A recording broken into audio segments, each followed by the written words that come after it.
Brilliance Audio presents the unabridged recording of Kings of Broken Things by Theodore Wheeler, performed by Christopher Lane.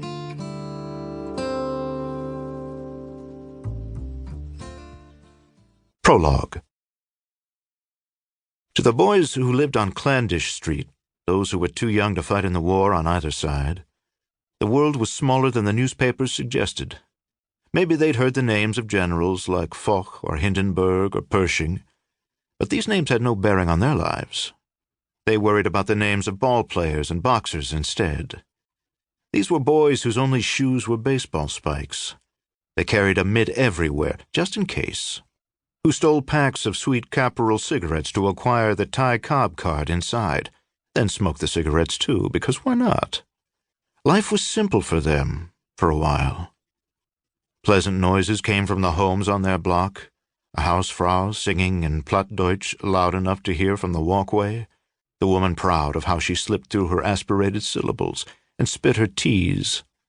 Sweethearts arm in arm struggled to find privacy as clans of siblings escaped their houses before the sunset. Dogs let their tongues wag in the heat, bellies bulging in the dirt full of table scraps, chicken guts, and pork rib bones. People watched each other from porches after dinner, their attention caught in particular that summer by a girl with a space around her on the walkway because nobody wanted to come close. "Oh, didn't you hear?"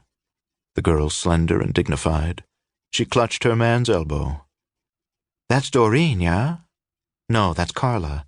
No, that's Evelyn. No, that's that girl Agnes." She was a pretty girl, with blonde hair and an erect way in her back, prettier than most. This girl walking down the street, her man's arm around her waist. Don't you see her? She was raped last week. It was remarkable to the boys to see a woman who'd had it done to her like that. A girl shuffling along with her wrists bruised purplish, her skin thin at the bruises like a rotten tomato under the plant where the good tomatoes grew. A girl who wore elegant dresses, who put curls in her long, fair hair. Everybody had a theory about how these things happened, especially later, when the mob caught one, a black man who did bad things to a girl. They would wonder about it in Omaha for years after the fact. What went through his mind? What was he thinking when the cops handed him over, this one they caught, this Will Brown? They'd wonder if his ears worked, if he was able to hear what that mob promised to do to him. They'd never know. No more than 50 people had even heard of him the day he was arrested. But the day after, Will Brown's name was on the lips of every person in Omaha after what that girl said he did to her.